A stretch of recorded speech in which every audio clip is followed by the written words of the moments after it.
Swag review చూడడానికి వచ్చిన వాళ్ళందరికీ స్వాగతం. అదేంటి టోన్ ఎలా ఉందనుకుంటున్నారా?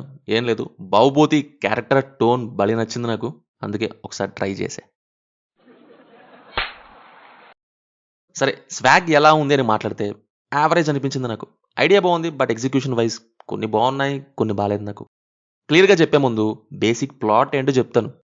స్వాగనిక వంశం వారసుడు గురించి ఉంటుంది మూవీ. ఎవరు అని, అసలు వారసుడు కోసం ఎందుకు చూస్తున్నారు, స్వాగనిక వంశం చరిత్ర ఏంటి, ఇదంతా మీరు సినిమాలో చూస్తారు. ట్రైలర్ చూసే ఉంటారు, శ్రీ విష్ణు చాలా రోల్స్ చేశారని. పర్ఫార్మెన్స్ వైజ్ అన్నీ అదరగొట్టేశారు, బట్ అందులో కొన్ని రోల్స్ మాత్రమే నాకు క్లిక్ అయ్యాయి. మంచి ఐడియా ఉంది, ఇంట్రెస్ట్ బిల్డ్ చేసే సీన్స్ కూడా ఉన్నాయి. అట్ ద సేమ్ టైం మిగతా క్యారెక్టర్స్ అండ్ సీన్స్ డౌన్ చేసే మూవీని. ఎగ్జాంపుల్, స్టోరీలో ఈ క్యారెక్టర్తో మంచి ఫ్లో ఉంటుంది, అదే ఈ క్యారెక్టర్ నుంచి ఫ్లో మిస్ అయింది. ఐ మీన్ ఈ క్యారెక్టర్తో వచ్చే నేరేషన్ అసలు వర్కౌట్ అవ్వలేదని. సరే, యావరేజ్గా ఉంది ఫస్ట్ హాఫ్. పోనీలే ఇంటర్వెల్ ఎగ్జైట్ చేసింది. సెకండ్ హాఫ్లో ఏం పెట్టారు అని చూస్తే ఇది కూడా యావరేజ్ ఫీలే వచ్చింది, cause of that week climax. Second హాఫ్లో ఈ క్యారెక్టర్తో వచ్చే ఫ్లాష్ బ్యాక్ ఫ్లో బాగుంది, బట్ ఇంకో 2 క్యారెక్టర్స్ది రైటింగ్ వైజ్ డౌన్ చేశారనిపించింది.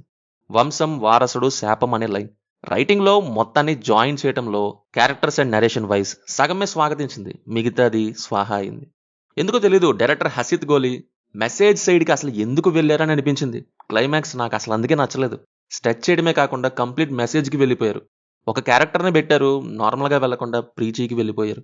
నేనైతే ఇన్ని క్యారెక్టర్స్ ఉన్నాయి, క్లైమాక్స్ హై అయ్యిద్ది అనుకున్నా, బట్ అది పోయింది. ఈ క్యారెక్టర్ స్క్రీన్ టైం తగ్గించేసి చివరి మెసేజ్ రిమూవ్ చేసేసి ఈ క్యారెక్టర్తోనే సగం సినిమా ఫ్లాష్ బ్యాక్ ఈ క్యారెక్టర్తో అండ్ నార్మల్ ఎండింగ్ అయినా సాటిస్ఫై అయ్యేవాడిని.